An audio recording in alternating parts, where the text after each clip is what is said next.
Hey, what's up guys, Joshua Sohn. Today I want to go over a brief mixing tip video that I find very useful in my everyday composing and music making. This is actually something that I took from Bob Power in a recent Mixing Con video. It was back in 2017 and it was about an hour long. You can find it on YouTube. In fact, I'll put a link in the description below. But this particular trick was only a few minutes long that he mentioned in passing, and I'm gonna go ahead and play that for you right now. Another thing which is really great, put your cursor over the bypass button. It's not so much relevant here, but with compression it definitely is. Put your cursor over the bypass button, cycle a very short segment like a bar, close your eyes, click it on and off, bypass in, so you don't know which is which, and listen to one bar one way, click it in, listen to one bar another way, back to the first way, back to the second way, and you'll really get a very objective read very quickly as to whether you're doing something good or not. You know, a lot of times you say, well, I don't know if this is exactly the right thing. Is it helping? Close your eyes, cycle a short segment, put the cursor over the bypass button, close your eyes, hit cycle, and then kick it in and out, and very quickly you'll see, is this actually doing something that's desirable? Okay, I hope that makes sense to you guys. I'm gonna also demonstrate a little bit about that for you right now. So what he was saying is, if you want to know for sure if your whatever your plugin is doing is actually doing what it's supposed to doing, then you can do this little blind test. So what I have here is a track. It's called Body Percussion Q1, something that I'm writing for Velvet Green Music right now. And let me play you just a little bit, a snippet here.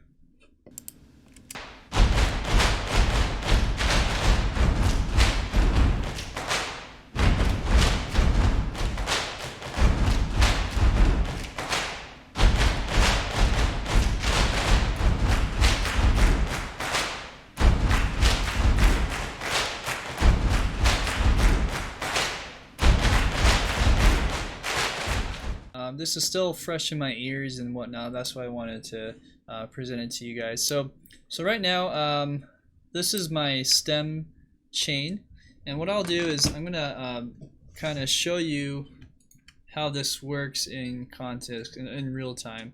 So I'm gonna just focus on maybe a group of instruments. Let's do the slap. Okay. And let's see here. Okay. So I'm gonna bypass everything besides this little mastering chain. Okay, so we're ready. I'm gonna go ahead and play that back now in real time. Okay. So let's go over something like this, for instance.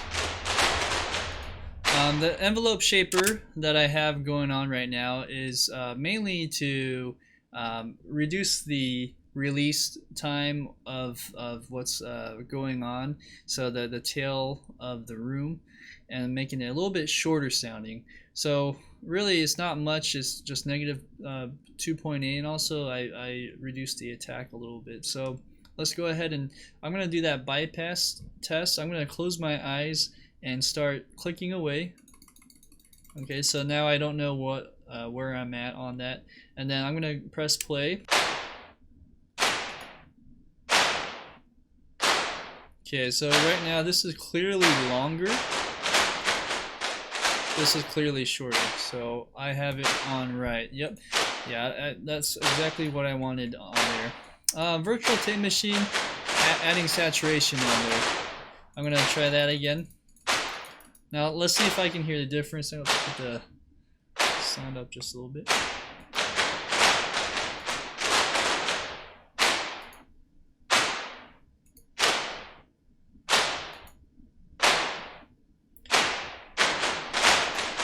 I hear a little bit more saturation right here. I'm going to open my eyes. Oh, I have it wrong. So maybe I should turn this off. Maybe this is something that I don't need. I almost sounded better without it, in my opinion. Okay, well let's do away with that. This next one is a stereo tool from Flux.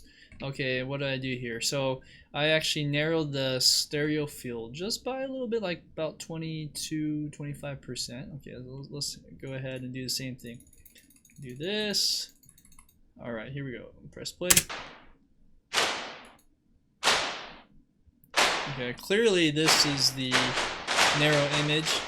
This is the stereo image. Okay, huge difference, right? Because that's doing what it's supposed to be doing. And the last thing here is a just an EQ. Okay, here we go.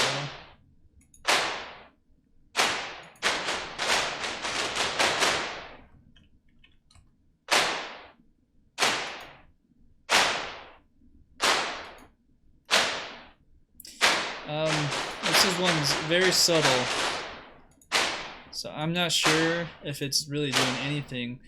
Maybe hearing it in context. Let's see if that does anything. I'm not looking. Here we go.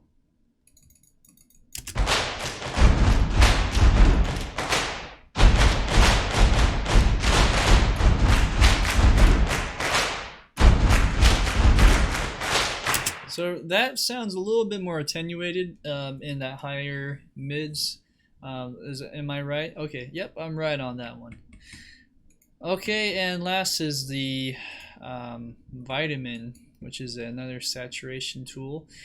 All right, so I'm gonna do the little test again. This time I will solo it back so we can hear that in isolation.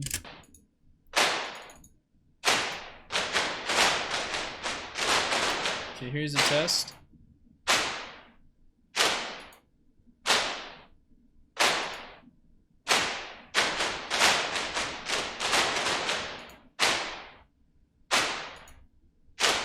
This sounds like it has more saturation, and I am right. Okay, so that's the idea.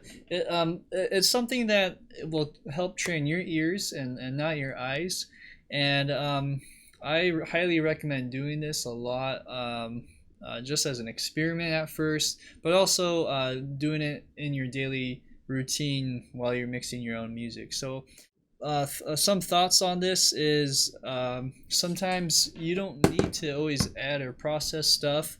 It takes time and experience to really understand when you don't have to process it and when you do have to process it.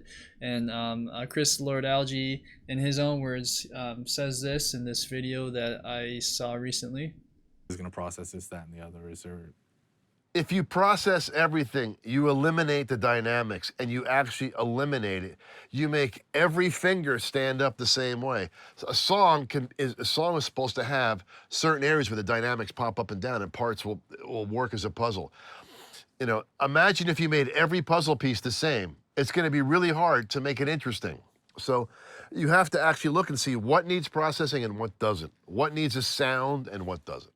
Okay, so those are the tips from the masters themselves. Big shout out to Bob Power for this tip. I mean, it's such an invaluable trick that I wouldn't have really thought of myself. Great for compressors, EQ, you name it. You know, anything that you need to really double check and have like a check and balance for yourself and your ears. This is the way to do it. Also, put it in context. You don't always have to solo things, right?